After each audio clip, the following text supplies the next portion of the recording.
Finally got under 1 minute on DLTK tankless. I was really hoping for 57. I had a few 57 paces in practice, but I think it's time to move on to other things now. Here's the run. I'll share some of my thoughts on how this works for anyone else interested. I don't think anything's different about the start until you start coming over here. So there's the opposite guard, and then there's the close guard. And if you do this in the other order, you have to deal with an immediate spawn from the opposite guard. So it's possible if you're fast enough, it's not an issue, but um, you really have to be pretty quick. So this is more consistent for me. Take care of the close guard. You have a few seconds for the spawn to show up behind you, and then deal with the opposite guard, and you've got a short amount of time to deal with the spawn behind you. Otherwise, you're going to deal with the opposite guard will spawn a replacement down there by the first drone, and that's just impossible to work around. The setup here, it's just out of range to be accurate. You're dealing with the sway and the movement and a little bit of the PP7 inaccuracy.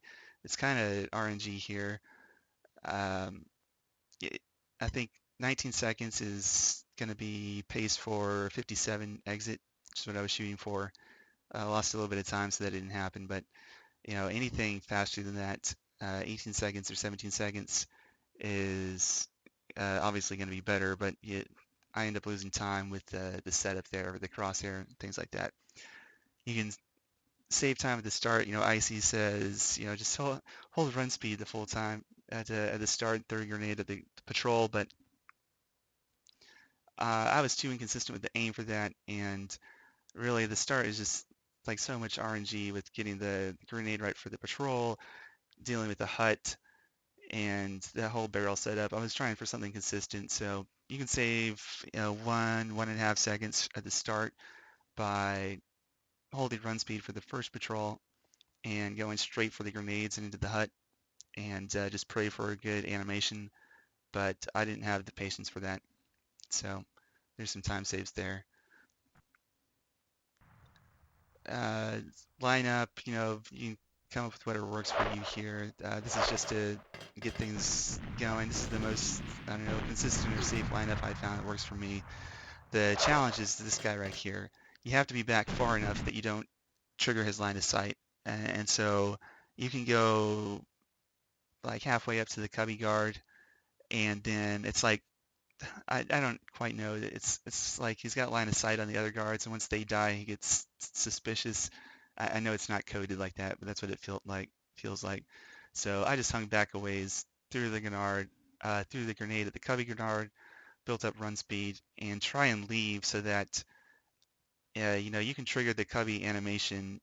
It's usually pretty safe, and you can be pretty far out and not worry about dying. So here I was a bit slow. The setup for this opposite guard, you want to stay out of his line of sight, so you have to be back far enough, and you want to throw a grenade right on where he's standing. Otherwise, you have to deal with crazy RNG physics with the grenade, or it touches the wall and goes flying away. So you have to throw it far enough back so that it lands on him, and work out the timing to throw the last grenade at the battery guard.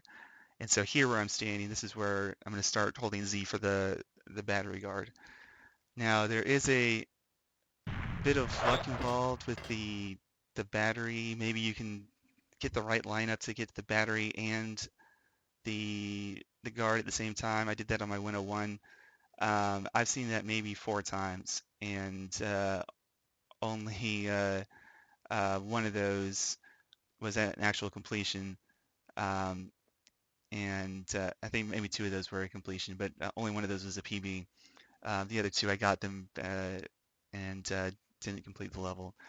And so this is over, what, 3,000, 3,600 attempts.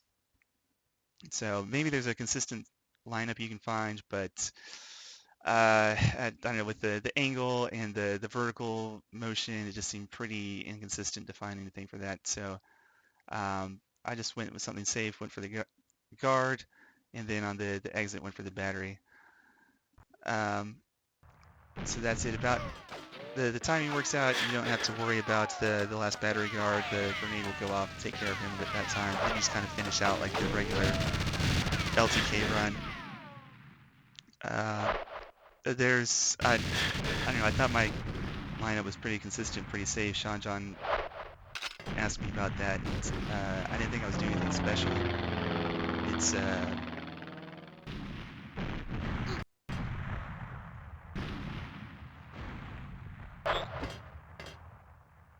I think Carl in his 00 tutorial says, start throwing the grenade here for the first drone, second drone, I mean this one, and then just kind of line up with this yellow line, run parallel, and look straight up and throw the grenade just as soon as you pass over the yellow line.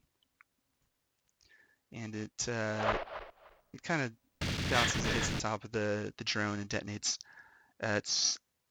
It's pretty consistent, but not always quickly consistent. Sometimes it's a late detonation, which just messes up the end of the run. So I don't know. There's better setups. If you watch Ace's 00 run, um, that's good for inspiration. And I cannot really figure out what he's doing just from watching his video, but it seems like there's some faster setups. So I might not be the best person to copy for this. Um, same thing with the battery ending here. This is just what worked for me. You watch Ace's run, he's got some crazy look at the sky lineup, and uh, you know, uh, Dr. Lights, LTK ending with the R lean, and then he does an approach in front of the plane. So this is pretty consistent for me.